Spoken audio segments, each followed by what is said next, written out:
Bonjour à tous et bienvenue pour une nouvelle semaine d'interview. Bonjour Zoubida Gelab. Bonjour. Vous êtes conseillère communale, membre du parti écolo à la ville de Bruxelles.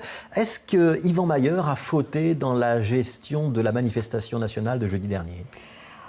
Je suis incapable de dire s'il a fauté, mais en tout cas, moi, ce que je retiens, c'est le nombre de blessés parmi la police. Donc ça, c'est un fait factuel. 112 blessés, c'est du jamais vu quand même dans une manifestation.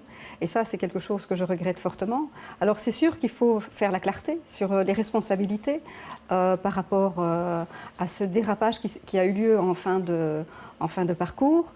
Et nous allons interroger M. Mayer au conseil communal la semaine prochaine. Donc il y aura des questions posées par le groupe écolo. Absolument. Et les mêmes questions que celles annoncées par Joëlle Milquet, qui est relativement critique et qui, elle, estime qu'il y a eu faute de la part du bourgmestre.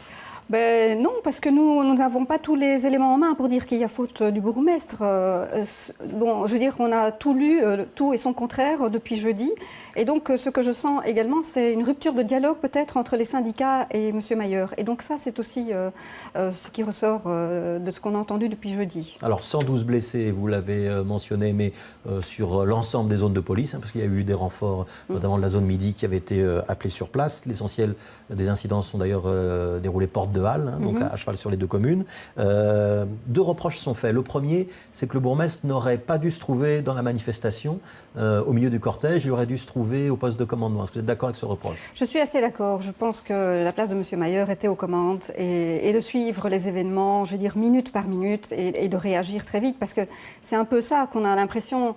On a l'impression qu'il y avait un petit peu non-assistance à personne en danger. Les policiers, moi, je n'étais pas sur place à la fin du cortège. Mais vous avez participé au début de la manifestation ? Oui, voilà. Absolument. Ça s'est passé, je veux dire, de façon plutôt calme. Mais après, quand j'ai vu les images, on a quand même l'impression qu'il y a très très peu de policiers à la fin de la manifestation. Or, on sait toujours que les dérapages se produisent souvent quand on a un peu plus d'espace et quand on est confronté à la police. Et donc peut-être que au vu de ce qui se passait durant tout le cortège, parce que bon, ces fameux dockers qui étaient quand même relativement agressifs durant tout le cortège, j'imagine qu'on aurait pu quand même déjà dire attention, il faut peut-être du renfort et soutenir les gens qui sont sur le terrain. Alors ça, c'est le second reproche, justement, que les renforts demandés par les policiers de terrain n'auraient pas été accordés tout de suite. Vous pensez que c'est possible ?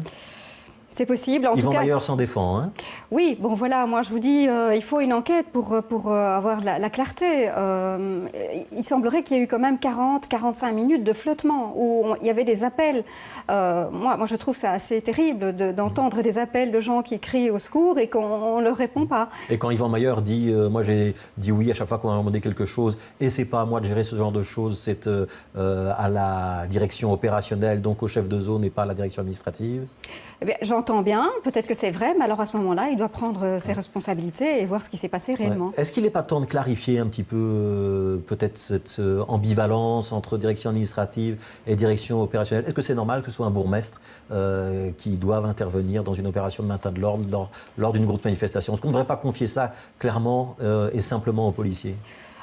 Probablement, mais c'est vrai que bon, ici, au niveau de la ville de Bruxelles, M. Mayer est le chef de la police et donc c'est vrai que ça revenait quand même à lui d'être présent et de gérer ça. C'est une manifestation qui était annoncée depuis plusieurs semaines à risque. Donc voilà, on n'a pas été devant une situation tout à fait exceptionnelle du jour au lendemain. Je veux dire, c'était annoncé, on savait qu'il y avait une vague importante, tout était préparé. Donc voilà, moi je pense qu'il y a aussi une responsabilité par rapport à une situation d'une envergure importante, 120 000 personnes dans la rue, il fallait mettre les moyens. Ouais. Yvan Mayer a des relations un peu compliquées avec les policiers. Paraît-il. Alors, si vous ne l'avez pas noté au conseil communal. Mais disons que bon, moi j'ai vu un peu du mécontentement la dernière fois quand il a présenté son projet de police de proximité que nous soutenons par ailleurs. Donc la réforme de la zone avec les commissariats décentralisés. Absolument. Ça vous êtes pour. Parce qu'il y a ce dossier-là, il y a un commissaire qui a été écarté, qui était justement un de ceux qui travaillait sur le maintien de l'ordre. Il y a le problème des caméras dans les commissariats que Yvan Mayer voudrait, mais que les policiers ne veulent pas. Est-ce que c'est pas tout ça qui fait qu'on est un peu dans un déballage public aujourd'hui ? C'est ce qu'on a l'air de dire, mais en tout cas, bon, je pense que quand on veut faire une réforme et qu'on veut qu'elle soit réussie, Donc, ce qui est quand même important, c'est quand même de concerter les gens qui vont être touchés par cette réforme. Or, moi, ce que j'ai entendu en coulisses du dernier conseil communal, les syndicats avaient l'air de dire qu'ils n'étaient pas au courant, qu'ils venaient au conseil communal pour écouter ce qui allait advenir de leur fonction, en fait. Yvan Mayer, c'est un bourgmestre autoritaire? Moi, je dirais que c'est un bourgmestre qui a des idées.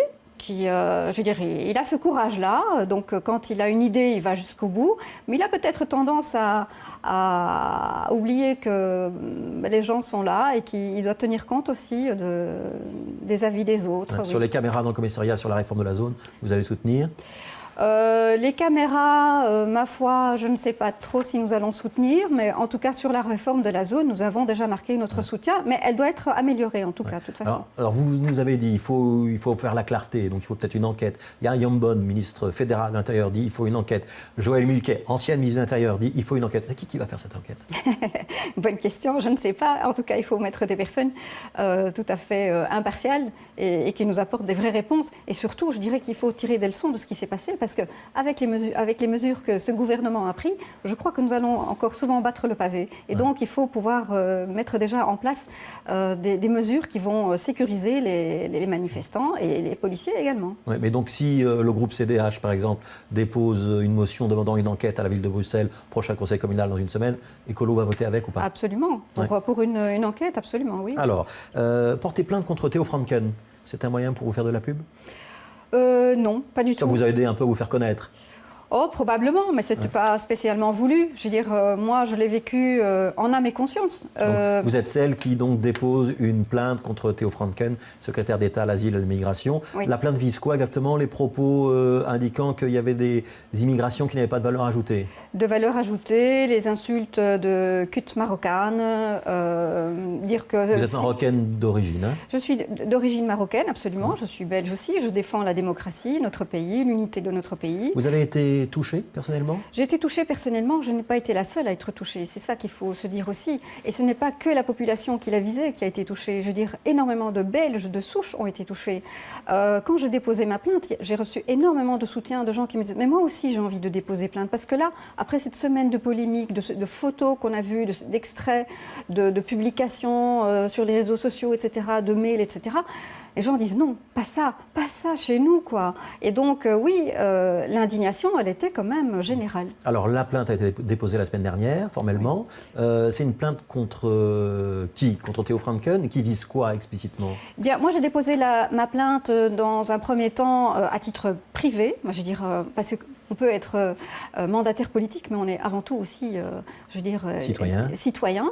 Et donc, j'ai agi en tant que citoyenne d'abord, en me disant, voilà, je ne peux pas rester passive par rapport à ce que j'entends depuis une semaine. Je suis affectée. Je ne veux pas que la NVA nous salisse, et salisse le peuple belge. Et donc, pour moi, c'était important d'agir, parce que je me sentais dans la passivité pendant une semaine et subir ce que je subissais.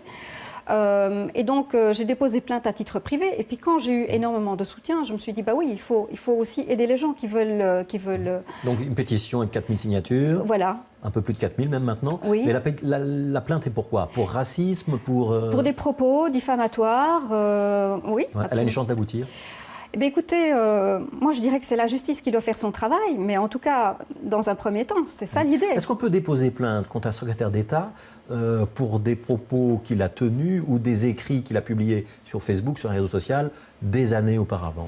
Est-ce qu'on peut déposer plainte? En tout cas, moi, je l'ai fait. Et donc, voilà, j'estimais qu'à partir du moment où on a accès à des fonctions d'autorité, qu'on représente les lois du peuple belge, on ne peut pas se permettre de laisser passer. Et c'est la justice qui doit enquêter là-dessus ou c'est le Centre pour l'égalité des chances? Le Centre de l'égalité des chances, bon, je crois que j'ai eu un entretien avec eux. Donc, bon, pour eux, ils m'ont précisé que bon, on n'avait aucune chance d'aboutir. Donc, c'est pour ça que je voudrais... Vous avez choisi la voie judiciaire. Voilà. Okay. Et vous pensez que vous avez une chance? J'espère avoir une chance. Allez, des nouveaux parkings au centre-ville, à Bruxelles, c'est une bonne idée? C'est une idée back to the future, c'est une idée des années 60, des années 70. Il n'en aurait pas fallu? C'est un non-sens complet, mais complet. Else Amp a annoncé, j'explique ça pour nos téléspectateurs qui auraient raté un épisode, Else Amp a annoncé la semaine dernière la construction de 4 nouveaux parkings d'ici 2018. Ça ferait environ 400 places par parking et ça va compenser les 600 places qui vont disparaître avec le fameux projet de piétonnier. Il ne fallait pas compenser ces places, il ne fallait pas permettre aux gens d'arriver à proximité du centre-ville à partir du moment où le centre-ville va devenir piéton. Mais disons que ce qui se passe, c'est qu'on veut faire un piétonnier et c'est une bonne chose. Nous soutenons ce projet. Mais d'un autre côté, on va continuer à attirer les voitures en ville. Et donc, ça veut dire encore créer des bourrelets de congestion aux alentours, dans les quartiers résidentiels. Je veux dire, ce qui se passe actuellement est complètement incroyable. Il y a à peu près, je crois, 56 000 places de parking dans le Pentagone. Ils existent. Il y a énormément d'entreprises qui ont des parkings également qui ne sont pas utilisés. Je pense que la ville aurait dû commencer par là, avoir une négociation avec les entreprises et permettre justement à ces parkings privés d'être accessibles aux riverains. On sait aussi que 60 à 70%, enfin que les parkings publics ne sont utilisés qu'à 60 ou 70%. Donc voilà, l'idée de créer encore des parkings, d'aller ouvrir Bruxelles, de défigurer Bruxelles, d'aller mettre Bruxelles dans des travaux pendant 3 ans est un non-sens complet. Merci Zoubida Gelab d'avoir été l'invité de l'interview. Au prochain rendez-vous, c'est la météo tout de suite avec Patrick Vermeer cette semaine, le grand retour.